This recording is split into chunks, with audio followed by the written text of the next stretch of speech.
కమ్మని చరితము రాదామంటే కవి వాల్మీకి కానయ్యా, కమ్మని చరితము రాదామంటే కవి వాల్మీకి కానయ్యా, గానముతో కొలవాలంటే ఘన త్యాగయ్యను కానయ్యా, గానముతో కొలవాలంటే ఘన త్యాగయ్యను కానయ్యా, ఆశతో కోవిల కడదామంటే తహసీల్దారును కానయ్యా, ఆశతో కోవిల కడదామంటే తహసీల్దారును కానయ్యా, ఆఖరికి మనసిద్దామంటే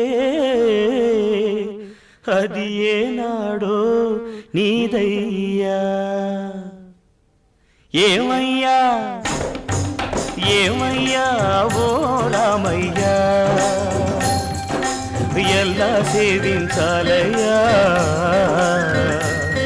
నిన్ను ఏమని కీర్తించాలయ్యా, ఏమయ్యా ఓ రామయ్యా.